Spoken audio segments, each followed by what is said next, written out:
好啦，我唞咗一段時間之後，就終於有翻啲時間要清翻某啲嘅主題。我諗呢個主題咧要延續翻個討論啦，就係利物浦三子續約嗰件事上邊。我曾經咧都講過話走剩一個，甚至乎三個都走晒，我都覺得唔會出奇。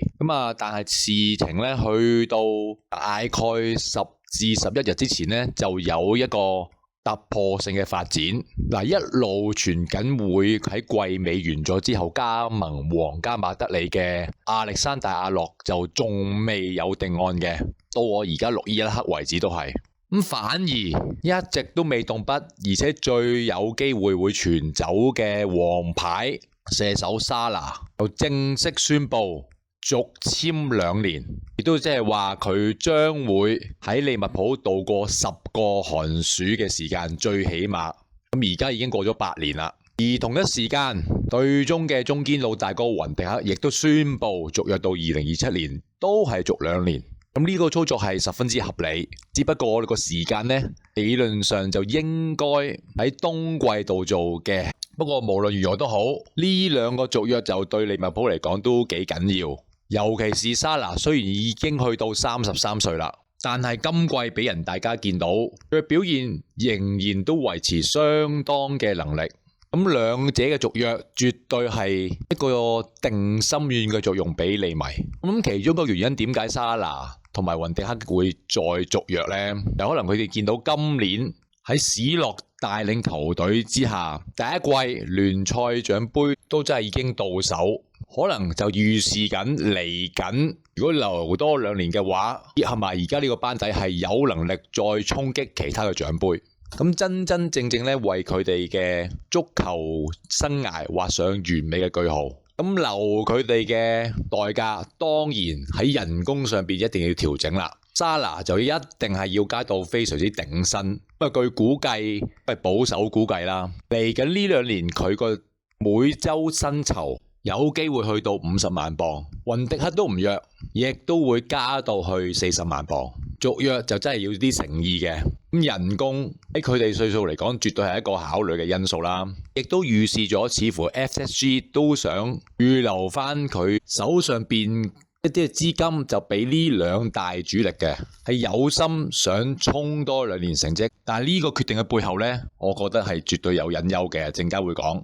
同時唔好忘記呢 FSG 其實都要有機會預留啲資金嚟到買沉淪咗多時嘅西乙球會馬拉加。雖然呢單 deal 就仲應該喺較為初步嘅階段，但係咧就似乎已經暴露咗 FSG 喺歐洲係想行多球會營運模式呢個方向。咁所以今次佢一次過加薪續2大主力，其實都有少少意料之外嘅。當然體育總監理察曉士，甚至乎 CEO 嘅艾華士呢個團隊，我相信今次都落咗啲功夫嘅。當然利迷我都覺得佢哋一定係當呢2大主力一個寶嚟噶啦。尤其係沙拿，我都講過沙拿喺上1-2季雖然都仍然交到貨，但係似乎已經開始見到佢盡頭，同埋有少少走下坡嘅跡象。係今季又不得不服佢嘅。就算係啊，明刀明槍係得嗰幾招，但係啲靚波同埋右手邊仍然都做到予取予攜嘅作用，你就唔可以唔服佢嘅。當然嚟緊就第1歲，咁佢下季甚至乎再下一季係咪可以維持到今季嘅水準呢？會係一個問號。但係以佢一個心理質素較為強嘅球員嚟講，加上佢本身真係有鬥心同埋有目標，我相信佢唔會突然間會走樣嘅。同埋我都講過，而家利物浦嘅鋒線仍然冇一個比佢咁可靠啊。所以呢筆錢呢，我覺得係需要俾嘅。反而你話雲迪克咁，當然同佢之前有一段時間低潮嚟講，回復翻正常啲嘅。但係有啲場次你明顯見到呢，真係唔係正年時嗰個雲迪克噶啦，犯嘅失誤一定比之前多咗，同埋已經慢咗噶啦。所以話而家要加到呢個嘅薪酬水平，值唔值呢？我就覺得見仁見智啦。我相信利物浦後防同埋中堅位都需要執執嘅。至於你話 TAA 亞歷山大阿諾究竟係咪真係會走呢？其實啲消息一路都講佢應該係會去皇馬嘅，而且皇馬喺右閘位置就真係需要補充。你話佢去咗皇馬適唔適合皇馬，同埋係咪皇馬需要嘅一個後防球員就另論啦。因為人員上邊皇馬都需要隱瞞嘅，但係遲遲咧去到而家都仲未落實。當然你可以話季尾完咗，然之後等球會慶祝埋奪冠先至講落實。出走自己嘅舞會都未嘗不可，都絕對有機會咁做添。但係咁樣呢，而家咁樣拖落去呢，就不禁令人猜想就係話，其實係咪仲有彎轉佢會留低呢？咁個人嚟講，我都相信佢應該會好快做最終嘅決定。咁據報道，其實利物浦都想喺個續約上邊俾翻多些少阿諾仔嘅。但係最終決定權一定係喺佢手上邊，以佢歲數同埋之前曾經提過想話外闖呢個嘅說法，我都偏向佢仍然會最終離開利物浦嘅。不過就算走咗阿諾，我覺得對球隊影響就真係唔算好大嘅啫。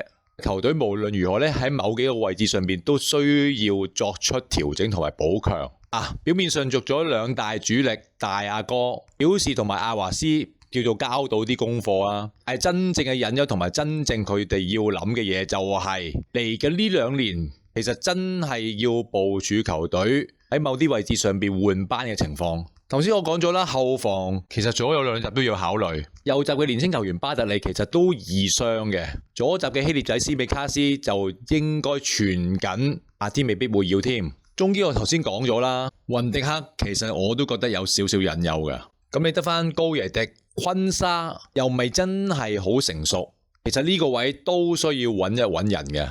咁我覺得球隊其實最需要補個位，其實就係6號位。第一，你見到加雲貝治其實打下都越打越耷嘅，冇咗季初嗰種銳利，同埋真係睇咗今季利物浦嘅比賽，球隊喺呢個這個位真係需要啲硬淨嘅球員。加雲貝治呢，位置上邊佢或者都做到史諾嘅要求。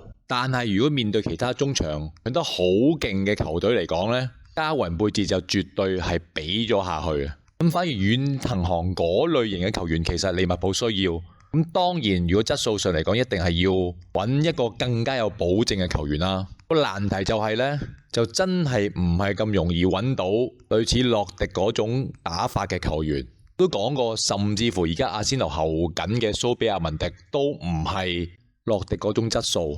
我只會覺得，如果而家中軸位要麥亞里士打翻嚟幫手，加上用宗斯或者艾洛特，我覺得面對啲強手唔夠搶啊，係非常易會失個控球權俾對手。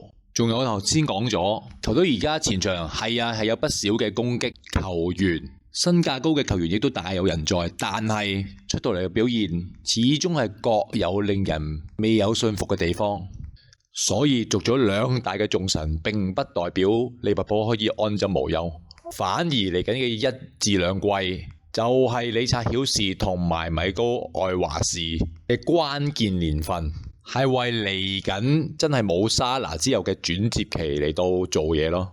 而真係要說服到 FSG 係要放多啲錢嚟到買人啦。喺上述講咗嘅前中後三線，如果要想同強手爭一日之長短，尤其喺歐聯上邊，真係唔可以最意陣咯。